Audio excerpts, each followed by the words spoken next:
So this is the puzzle for today. Um, it's white to move, checkmate in 13 moves.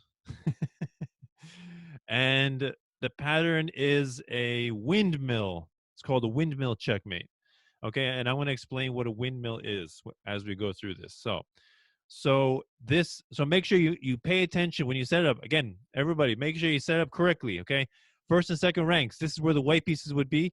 7th and 8th ranks is where the black piece would be. Now, so that means that these pawns are very close to promoting. This one is right, very close to promoting. This one is 2 squares away, 3 squares away, so on. Okay, so pawns are going down. Okay, white only has a bishop and a rook. Black has a bunch of pawns. Let's see, 7 pawns and a bishop and a knight. And in this position, white is winning. White to move, checkmate in 13 moves, windmill pattern. Now, it's so there's a pattern to this. Now, it's white to move. So, what is the best move for white here? 4 points for if you get this correct on the first try. 4 points for the best move for white. So in this position, look, the black pawns are going down, about to promote, about to queen, right?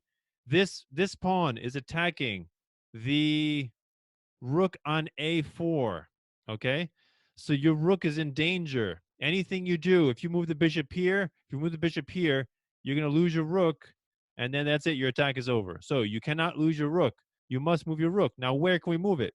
This is controlled by the this can a6 controlled by the a5 controlled by the b6 square, a6 controlled by this one. Okay, so not there. So if you move down to a3, white can come here and attack you again, right? So, and if we move all the way down to a1, then he will promote, and now he's attacking your rook again. And if you capture the queen, then he captures your bishop, and then actually and black will win very easily because one rook cannot defeat all of these pawns. So you must keep your rook. So the best answer in this position is rook a2. Best answer. Okay?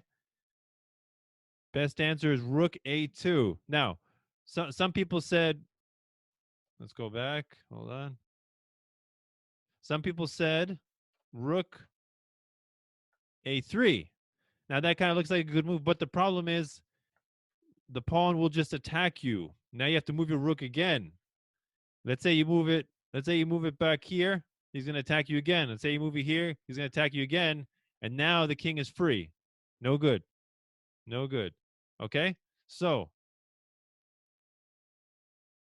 okay, look, rook a1 is not the answer. This is the reason, everybody. Rook a1. Now, if you go rook a1, he can go queen. Now, if you try to move your bishop here or here, doesn't matter. He will take your rook. Okay? So if you take his queen, now this bishop's not protected. You lose your bishop. And now this is very easy to be won by black.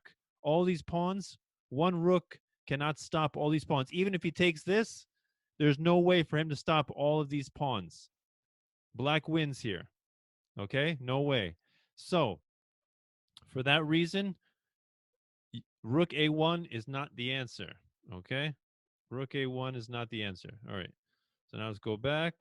Okay. So the correct answer is rook a2. That's the correct answer.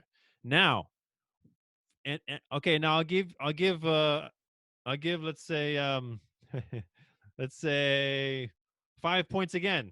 5 points again for who can figure out the best move for black in this position. Best move for black. The correct answer here. Now, white is threatening checkmate in 2 moves. Okay? White is threatening checkmate in 2 moves. Now, bishop takes here. Check. There's only one square that the king can go to. King to b8, right? And now, does anybody see a checkmate? Checkmate in 1 move. Bishop c7. Checkmate. Okay, so white is threatening checkmate in 2 moves in this position. Okay, so black's best move is to protect against that.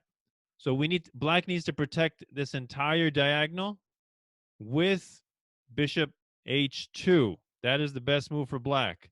Bishop h2, best move for black. The only move that doesn't allow checkmate in 2 moves from here. So now I think you guys can see what is the best move here for white for 2 moves. For 2 points. Sorry, 2 points. Best move for white for 2 points. Should be easy, everybody. So remember I said before, the reason we moved to bishop h2 was to control the h2 to be a diagonal, right? Because we have this bishop check, and then bishop here would have been checkmate. So this bishop now controls the whole diagonal. So still, the best answer here is bishop takes. Bishop takes b6 check. Now remember what the name of this puzzle is. Windmill. Okay, I'm going to show you what a windmill is. Now, a windmill, by the way, goes around and around and around, right? And so that's kind of what this does in chess. It goes around and around, back and forth, same position. Keep repeating. So the only move black has is king b8. Now the question is, what is the best move here? We need to establish a windmill. Go back and forth, back and forth. What is the best move for white here?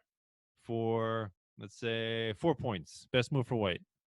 So remember, this is a windmill, right? We're going to be going back and forth, and making progress slowly like a windmill, going round and around and around, okay? So the best move here, so now you have all these pawns on the same diagonal, right? So now the best move here, we need to push back black onto the square to check, okay? So check. Bishop a7, check, forcing black back to a8. Now, what do you think? Now, look, anywhere this bishop moves is going to be a discovered check. Okay, anywhere the bishop moves. So, bishop takes c5. Check. King has to move back.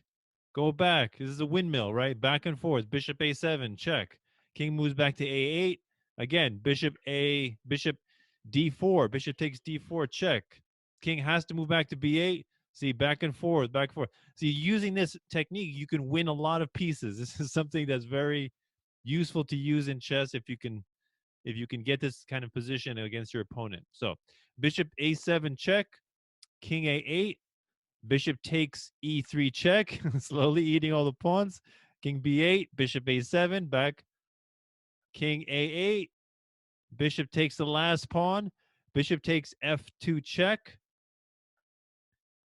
And now, last time, bishop a7. Now, here, this checkmate in 2 moves. See if you can find it for 2 points. Everybody, checkmate in 2 moves. We're almost done with this. Checkmate in 2 moves. Okay, so we're just continuing the pattern, right? Let's go back for a minute. So we were here. So look, going back and forth, back and forth. Bishop a7, removing all the pawns. Okay, now we continue the pattern. The last move would be bishop to g1. Bishop g1, finally ending up all the way at the end. King only has 1 move, and now checkmate. Everybody see the checkmate? Checkmate, 1 move. Bishop takes h2. Checkmate. Good job. And that's the puzzle. That's the windmill pattern. So something that you should keep in mind when you're playing these games. It's important to understand his windmill pattern. This is something that's really good technique that you can always use against your opponent, and it leaves them powerless. They can't do anything about it because their king is constantly in check, and you can constantly be gobbling up pieces while they're in check. So it's a very useful idea to use in chess. So yeah, so that's it.